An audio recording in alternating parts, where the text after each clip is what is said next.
El ex líder y cofundador del cartel de Sinaloa, Ismael El Mayo Zambada, se declaró culpable ante un tribunal de Estados Unidos por 2 cargos relacionados con el crimen organizado.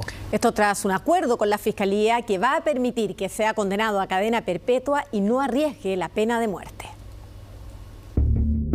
Tenía solo 19 años cuando comenzó una vida criminal, plantando una planta de marihuana en 1969.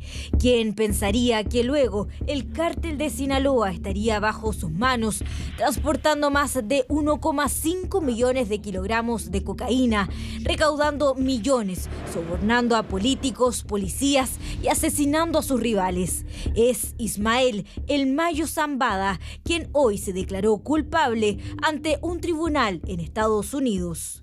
Este es un día histórico. Con la declaración de hoy, el cartel de Sinaloa ha sido decapitado. Sus 2 fundadores y líderes, Joaquín El Chapo Guzmán, también conocido como El Chapo, y ahora El Mayo, han sido condenados. El líder del cártel de Sinaloa estaba acusado de 17 cargos. Se declaró culpable de un cargo de participación en una empresa criminal continuada y de un cargo de conspiración para extorsionar.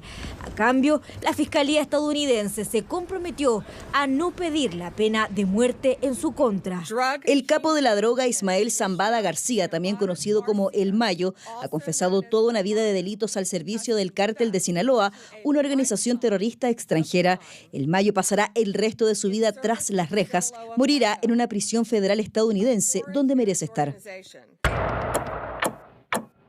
El cártel de Sinaloa surgió a fines de los 80 y alcanzó su punto más alto cuando la alianza entre el Chapo Guzmán y El Mayo eran la columna vertebral de la organización criminal, compartiendo poder, rutas y las ganancias.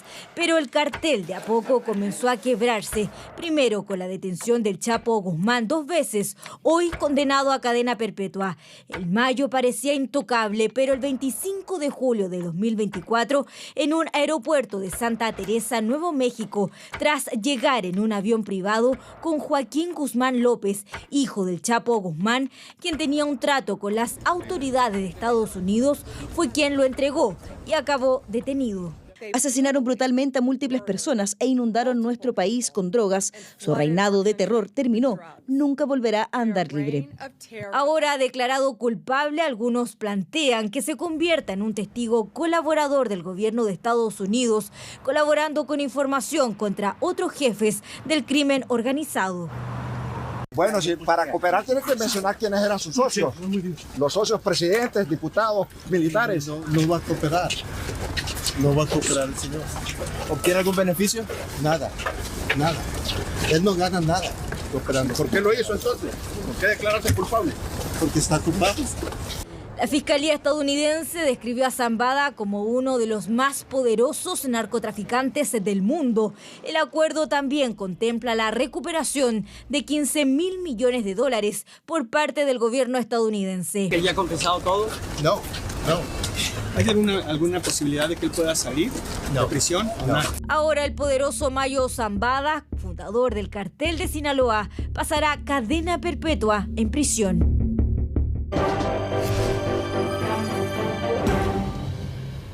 Un joven de 22 años de edad fue apuñalado dentro de un bus del transporte público. Esto después de resistirse al ser asaltado por un grupo de sujetos. La víctima murió pese a los esfuerzos del chofer de la micro, quien lo trasladó a un centro asistencial. Un hecho que vuelve a relevar la preocupación por la seguridad en el transporte público.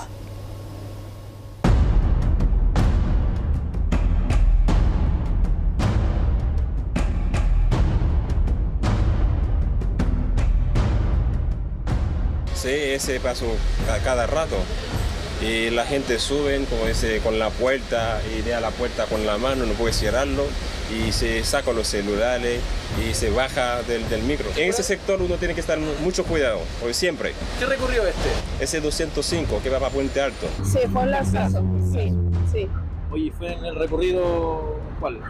En 104. Y luego también vi uno en el 212, pero ese sí fue más agresivo. Bueno, en sí a mí me empujaron y como yo no soltaba mis cosas, me amenazó con el cuchillo y ahí fue donde yo lo solté. ¿Qué recorrido fue? La 207. Eso es pan de cada día acá, pues, a todos los días. ¿Cuál es el recorrido suyo? El 209 por hoy día. Hicimos una prueba simple, indagar en diferentes recorridos y escuchar a la gente. Y la verdad es que las respuestas eran casi siempre las mismas. La gran mayoría fue víctima o vio un asalto a bordo del sistema de transporte público.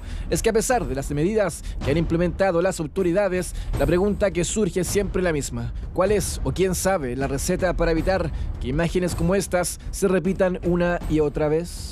¿Has estado en el 203? Sí, muchas veces. ¿Es complejo ese recorrido? Es complejo porque pasa por La Pintana varios sectores donde no es muy...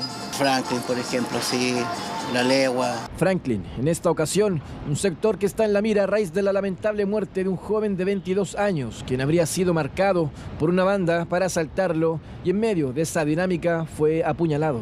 En circunstancias que en el sector de la comuna de La Pintana suben al bus Transantiago 2 personas adultas de sexo masculino. A la altura de Franklin, una de las personas que sube en la comuna de La Pintana, son 2 personas, al bajar una de ellas le propina una estocada a la altura del abdomen. Ocurrió cerca de las 6:45 de la mañana. La génesis de todo habría sido el oponer resistencia ante el robo de sus pertenencias, muy similar a estas imágenes, las que exhibimos en exclusiva hace un tiempo. A raíz de estos videos pudimos ver cómo esta banda marca y ataca a sus víctimas. Ponga atención a la mujer de amarillo, ella es quien hace la seña y estos 2 sujetos actúan.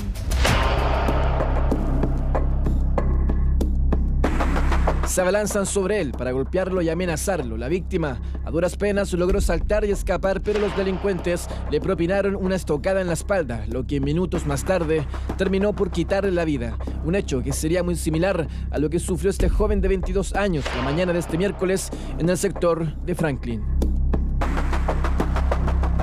Se habla sobre las zonas donde más se debe tener cuidado, quizá. Claro, en Franklin y en Estación Central. ¿Desde dónde hasta dónde? De Franklin hasta, empieza desde La Mata a Franklin, cuando uno está llegando en Santa Rosa. Ahí es muy peligroso. Ahí ocurren los robos. Sí.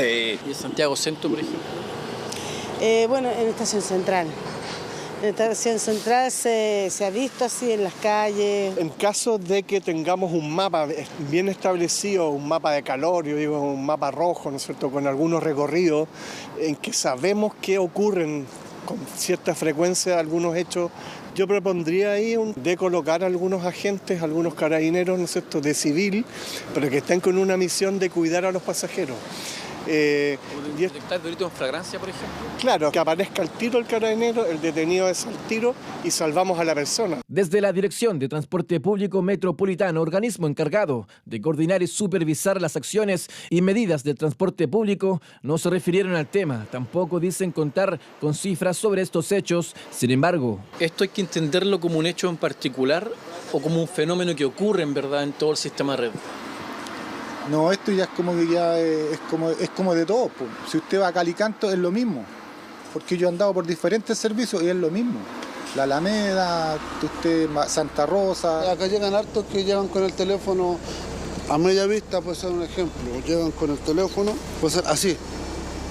Entonces el oportunista siempre va a andar con las manos largas, sacando del teléfono. Y acá si de repente gente que baja, que ustedes se dan cuenta que fueron víctimas de un robo. Sí, exactamente. El sábado pasado andaban 2 personas y atraparon a una abuelita ahí en la esquina de ahí. La siguieron de la micro, la marcaron. La marcaron y se pusieron ahí. Siempre en este sector, siempre ha habido. Las precauciones parten por cada pasajero. Sin embargo, poco o nada se puede hacer frente a sujetos quienes a punta de pistola o cuchillos intimidan a quienes usan el sistema red.